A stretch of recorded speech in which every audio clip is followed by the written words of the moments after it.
ஸ்ரீ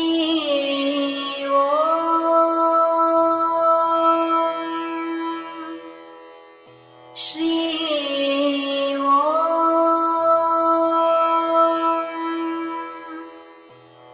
ஸ்ரீ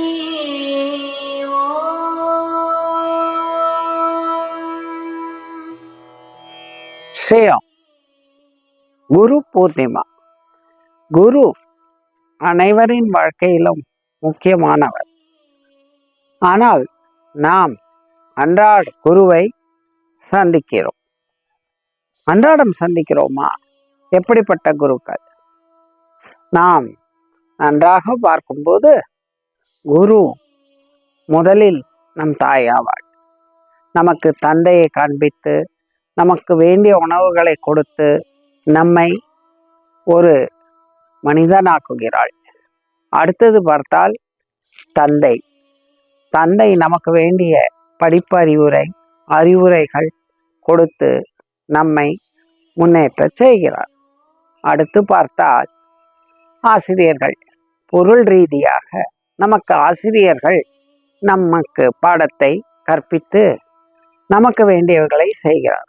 இவர்கள் எல்லாம் முக்கியமானவர்கள்தான். நம் சரீர வாழ்க்கைக்கும் அன்றாட வாழ்க்கைக்கும் இவர்கள் தேவைதான். அடுத்து நம் ஆத்மாவிற்கும் நமது உள் போதனைக்கும் நம்மை ஒரு மனிதனாக்கி நம்மை ஒரு நல்ல கதிக்கு எடுத்து செல்வது ஒரு குருவாகும். அந்த குருதான் சத்குரு, உயர்ந்த குருவாக திகழ்வார். உயர்ந்த குரு, ஒரு குரு கிடைப்பது மிகவும் கடினமானது. நமக்கு உயர்ந்த குரு கிடைக்கிறார் என்றால் அது நாம் செய்த பாக்கியமாகும். உயர்ந்த குருவின் சேர்க்கையில் நாம் இருந்தால் அல்லது உயர்ந்த குருவின் நிழலில் நாம் இருந்தால் நம் ஆத்மாவிற்கு நற்கதி நிச்சயம் கிடைக்கும் என்பதுதான் இந்த குரு பூர்ணிமா. வருடம் பூராவும் பூர்ணிமா வருகிறது. மாதந்தோறும் ஒரு பூர்ணிமா. ஆனால் குரு பூர்ணிமா மிகவும் சிறப்பு வாய்ந்த பூர்ணிமாவாக திகழ்கிறது. காரணம், நம் ஆத்மாவிற்கும் நமக்கும் நல்லதை தருகிறது நமது குரு. குருவின் பாதங்களை வணங்கி அவருக்கு வேண்டிய அன்றைய தினம் செய்யக்கூடிய சேவைகளை செய்தால், அன்றைய தினம் மட்டுமல்ல தினமும் செய்யலாம். இருப்பினும் அன்றைய தினம் செய்வது நமக்கு சிறப்பாகும்.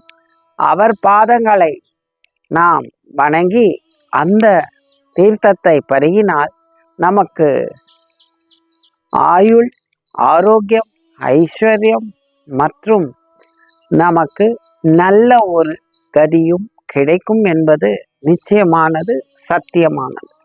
ஆனால் நமக்கு நல்ல குரு அமைய வேண்டும் என்பதுதான் சிறந்தது. நாம் நல்ல குருவிடம் சேர வேண்டும்.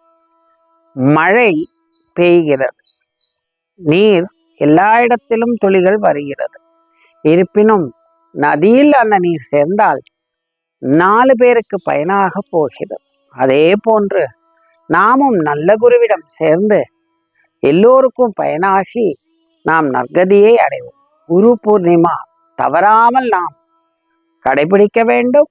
குருவை வணங்க வேண்டும். குரு சொல்படி நடக்க வேண்டும். குரு என்னென்ன சொல்லி தருகிறாரோ அதை பின்பற்றி நாம் நடக்க வேண்டும். செய்யோம். ஸ்ரீ